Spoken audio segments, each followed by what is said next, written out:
Hey, Domini here with another live Gyrotonic Geek Out session. So we're talking about suppling today, again, and I wanted to respond to a comment that a friend and student and someone I really respect made on a previous post that I'd done about one of my very first suppling cues that I use. So when I'm teaching someone how to supple, which we're going to get into what that is in a moment, I tend to start with just locating the pelvis in space and then isolating movement right where the femur meets the hip socket. So where the top of your femur head, the trochanter and the acetabulum meet that joint, to get the leg moving there. Why? Because oftentimes we neglect to use our hip joint, our femoral joint, when we're bringing the leg behind the body. So instead of doing something like, I'm going to stand and show you this way. It's cold here, so I'm wearing sweaters and slippers. Welcome to California. Instead of moving our leg behind our hip by isolating at the joint in here, people will do it by using their back. And if I were to do it on the floor, the difference would look like this. There, we'll say that's fine. It would be the difference between lifting the leg like this, so you see my glute working here and the hip bone stays down, or using my back to lift the leg, which rolls the hip and lifts it up. And what my friend commented was that she's been allowing her hip to roll. We also might call that hip hiking in that context. And it felt great. And like, really, what's the problem with that? And yes, absolutely, all movements are good in their own way. All movements are right in their own way. But it does give me the opportunity to dial into what suppling is. So suppling isn't just a position in space. It's not just every time you work into extension or every time you move your leg behind your body. It's a quality of movement that's about the elongation of the middle of our torso and of our lumbar spine. So what we're doing when we're suppling is we're actively using our arms and our legs to decompress our lumbar spine. And the muscle that most follows that pattern is our psoas, which was the hot new love child of exercise, maybe 20 years ago now, but it's still important. And also, it's not ever only about the psoas, but the psoas is a pretty good marker of what we're trying to elongate. So your psoas goes from the bottom of your diaphragm, about T10. Psoas ends around T10 to T12, right? Turns fascially into the diaphragm, up in the ribs. And it attaches to your spine on either side, all the way down the lumbar spine. And at the pelvis, it detaches from the spine and forms these two sails that go off and then attach to the inside of your thigh bones. So it really does cross the whole pelvis and all of the joints of the lumbar spine.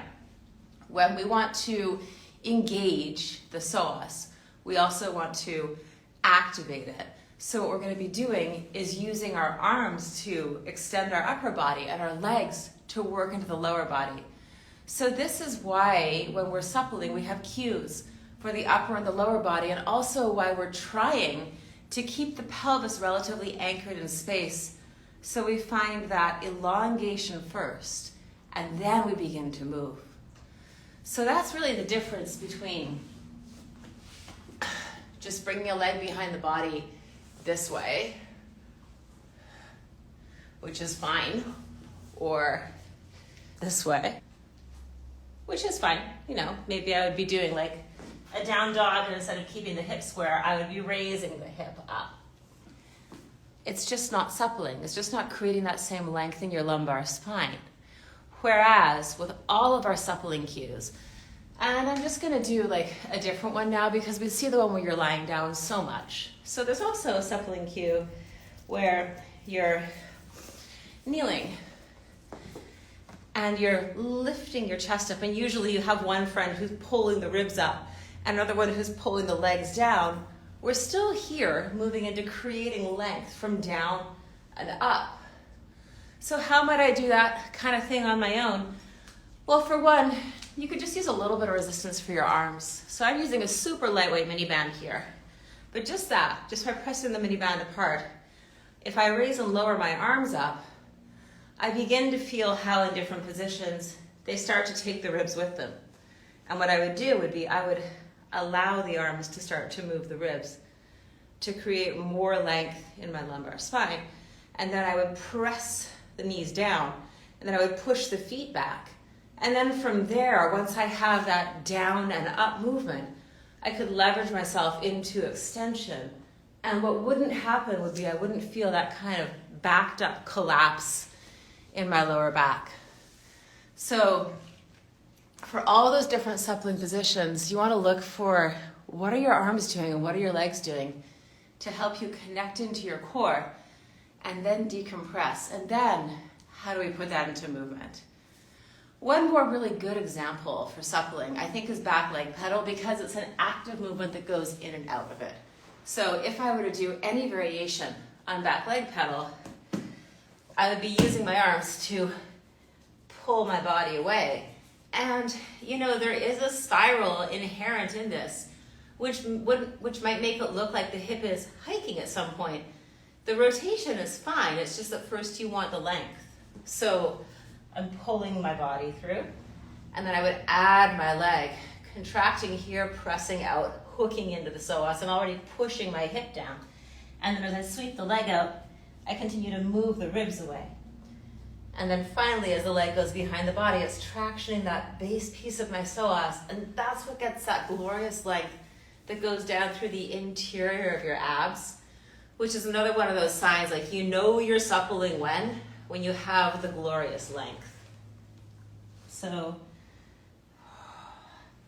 right there, right where you're like yearning it out, that's the moment that I think too we refer to as having that quality of suppling.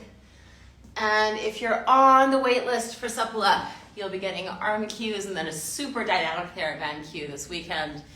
And early registration opens for the Supple Up Intensive early next week. The Supple Up Intensive is next weekend. So, stay tuned. Hit me up if you want more information. Thanks for attending my TED Talk.